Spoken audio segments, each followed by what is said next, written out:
सभी साधकों को मेरा नमस्कार, जय माता दी।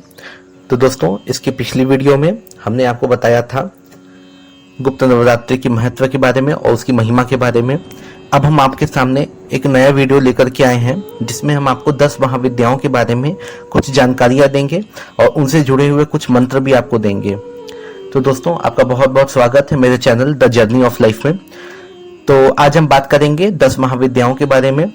दोस्तों, गुप्त नवरात्रि में 10 महाविद्याओं की आराधना की जाती है और उनका मंत्र जाप किया जाता है। अलग अलग दिन अलग अलग महाविद्याएं हैं और उनके मंत्र का जाप आप कर सकते हैं। आप चाहें तो किसी एक देवी के, किसी एक महाविद्या के अनुष्ठान का भी आप उनका अनुष्ठान कर सकते हैं और उनकी पूजा आराधना कर सकते हैं। क्या करना है, कैसे करना है, वो मैं सारी चीजें आपको बताऊंगा। अभी फिलहाल मैं आपको 10 महाविद्याओं के बारे में बताऊंगा, लेकिन उसके पहले आपसे मेरा निवेदन है कि प्लीज आप मेरे चैनल को सब्सक्राइब कीजिए, मेरी वीडियोस को लाइक कीजिए, पूरा देखा कीजिए, स्किप मत किया कीजिए और हाँ, अपने दोस्तों के साथ शेयर भी कीजिए ताकि और भी लोगों के साथ ये जानकारियां जो है कि पहुंचे उनके पास। तो चलिए दोस्तों, अब हम आपसे बात करते हैं 10 महाविद्याओं के बारे में, जिनमें सबसे पहली 10 महाविद्या है माँ काली। दोस्तों, 10 महाविद्याओं में से माँ काली को प्रथम रूप माना जाता है। राक्षसों का वध करने के लिए माता ने यह रूप धारण किया था।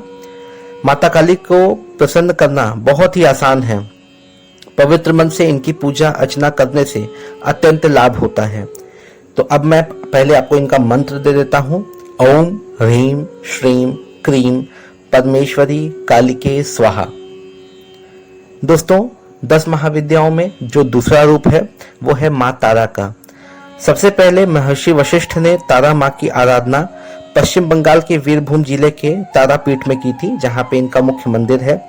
ये तांत्रिकों की मुख्य देवी हैं, इन्हें तांत्रिकों की मुख्य देवी माना जाता है। तारा माँ की आराधना करने से आर्थिक उन्नति तो होती ही है और साथ ही साथ प्रेम की प्राप्ति भी होती है। जैसा कि मैंने रेड तारा मंत्र भी अपने चैनल पे डाल के रखा हुआ है। आप वो भी तारा माँ का ही एक रूप है, लेकिन उनका संबंध बौद्ध धर्म से है। यहाँ हम जो तारा माँ की बात कर रहे हैं, ये हमारे सनातन परंपरा से लिया गया है। इन्हें तारा माँ की आराधना करने से, मैंने आपको बताया, प्रेम की प्राप्ति भी होती है। और हाँ, इनका जो दूसरा प्रसिद्ध मंदिर है वो शिमला में है। इनका मंत्र मैं पहले आपको दे देता हूँ। ओम ह्रीम श्रीम होम फट स्वाहा। ठीक है दोस्तों, अब हम बात करते हैं 10 महाविद्या में तीसरी महाविद्या यानी कि माँ त्रिपुर सुंदरी। दोस्तों, इन्हें ललिता राजराजेश्वरी भी कहते हैं और इनका शक्तिपीठ त्रिपुरा में भी है। और इनका एक बहुत ही मुख्य मंदिर ललिता देवी के मंदिर के रूप में ये नैमिषारण्य में भी है, जहाँ का मैं दर्शन मैंने किया हुआ है। दोस्तों, इनका मंत्र हम आपको पहले दे देते हैं। ओ एम ह्रीम श्रीम त्रिपुर सुंदरिये नमः। दोस्तों, मंत्र एक बार फिर से सुनिएगा। एम ह्रीम श्रीम त्रिपुर सुंदरिये नमः। दोस्तों, चौथा रूप है माँ भुवनेश्वरी का। पुत्र प्राप्ति के लिए इनकी आराधना लोग करते हैं, यानी कि अगर आपको संतान चाहिए तो आप इनकी आराधना कीजिए, बिल्कुल संतान की प्राप्ति होगी। इन्हें शताक्षी और शाकंभरी के नाम से भी जाना जाता है।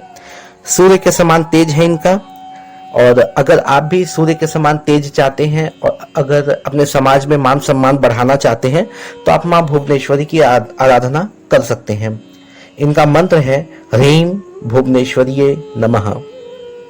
मंत्र है इनका, सुन लीजिएगा, ह्रीम भुवनेश्वरीये नमः। दोस्तों, इसके बाद जो 10 महाविद्या में जो 5वां रूप है वो है माँ छिन्नमस्ता। इनका स्वरूप जो है वो कटा हुआ सिर है और इनके माथे से रक्त की 3 धाराएं बहती हैं, यानी कि 3 धाराओं से इनका जो मस्तक है वो हमेशा सुशोभित होता है। दोस्तों, शांत मन से इनकी उपासना करने से आप इनके शांत स्वरूप के दर्शन कर सकते हैं, और अगर आप उग्र रूप से इनके दर्शन करना चाहते हैं तो माता आपको उग्र रूप के दर्शन भी दे सकती हैं सपनों में। तो अगर आप इनकी साधना करते हैं तो इस बात को लेके आप थोड़ा सा सचेत हो जाइएगा। दोस्तों, इनका जो मंत्र है वो है श्रीम ह्रीम ऐम वज्र वरोचिनीय ह्रीम फट स्वाहा। दोस्तों, मंत्र एक बार फिर से सुनिएगा। श्रीम ह्रीम ऐम वज्र वरोचानीय ह्रीम फट स्वाहा। दोस्तों इसके बाद 10 महाविद्या में जो अगला रूप है वो है माँ भैरवी। इन्हें माँ षोडशी भी कहते हैं। माँ भैरवी की उपासना से व्यक्ति सभी बंधनों से मुक्त होकर जीवन में आगे बढ़ता है। अगर आपको लगता है कि आप अपने जीवन में कुछ बंधनों में बंधे हुए हैं तो और आप आगे बढ़ना चाहते हैं तो आप इनकी आराधना अवश्य कीजिए। इनकी आराधना से आपके व्यापार में लगातार बढ़ोतरी होगी, धन संपदा की प्राप्ति भी होगी। दोस्तों इनका मंत्र है ह्रीम भैरवी क्लौम ह्रीम स्वाहा। ठीक है दोस्तों। इसके बाद 7वें नंबर पे आती हैं माँ धूमावती। दोस्तों माँ धूमावती को अभाव और संकट को दूर करने वाली माता भी कहा जाता है। वैसे तो इनका कोई स्वामी नहीं है। इनकी साधना से कोई भी व्यक्ति महाप्रतापी और प्रभावशाली हो जाता है। यानी कि अगर आप इनकी साधना करेंगे तो समाज में आपका प्रभाव भी बढ़ेगा, आपका मान सम्मान भी बढ़ेगा। दोस्तों इनका मंत्र है ओम धूम धूम धूमावती देव्यय स्वाहा। ठीक है दोस्तों। अगली जो महाविद्या है वो है माता बगलामुखी। बगलामुखी माता, इनके बारे में तो हर किसी ने थोड़ा बहुत जरूर सुन के रखा होगा। माँ बगलामुखी की साधना दुश्मन के भय से मुक्ति और वाक सिद्धि के लिए की जाती है। दोस्तों वाक सिद्धि का मतलब ये होता है कि आप जो बातें बोले वो सच हो जाएं। अब इसमें ऐसा ही नहीं है कि आप किसी के बारे में बुरी बातें करें। अगर आप किसी के बारे में अच्छी बातें बोलते हैं तो वो फलित होने लग जाता है। नवरात्र में इनकी साधना करने से किसी भी साधक को हर क्षेत्र में सफलता प्राप्त होती है। वो चाहे कोई भी कैसा भी वो क्षेत्र हो, हर जगह आप सफल हो सकते हैं। यहाँ तक कि दोस्तों मैं आपको बताऊं कि महाभारत के युद्ध शुरू होने के पहले भगवान कृष्ण और अर्जुन ने भी इनकी साधना की थी। दोस्तों इनका मंत्र है, वैसे तो इनके 2 मंत्र हैं, एक साधारण है और एक शत्रुनाशक मंत्र है। वो दोनों मंत्र मैं आपको देता हूं। पहला मंत्र है ओम ह्रीम बगलामुखी देव्याय ह्रीम ओम नमः। ठीक है दोस्तों। दूसरा मंत्र यानी कि जो शत्रुनाशक मंत्र है ओम ह्रीम बगलामुखी सर्व दुष्टानाम वाचम मुखम पदम स्तंभय जीवाम कीलम बुद्धिम विनाशय ह्रीम ओम स्वाहा। दोस्तों आप परेशान ना हो, ये सारे मंत्र मैं स्क्रीन पे लगाते जा रहा हूं, वहां से भी आप इन्हें देख करके लिख सकते हैं, नोट कर सकते हैं। दोस्तों अगला जो रूप है 10 महाविद्या में वो है माँ मातंगी। दोस्तों खासतौर पर जो साधक अपने गृहस्थ जीवन को सुखमय और सफल बनाना चाहते हैं वो माँ मातंगी की आराधना कर सकते हैं और करना भी चाहिए। भगवान शिव का नाम मतंग भी है तो इनके नाम पे भगवान शिव भी हैं। ठीक है, उनका नाम मतंग है।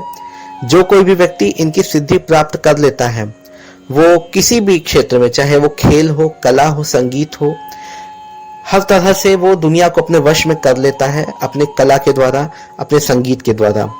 दोस्तों मंत्र है ओम ह्रीम ऐम भगवती मतंगेश्वरी श्रीम स्वाहा।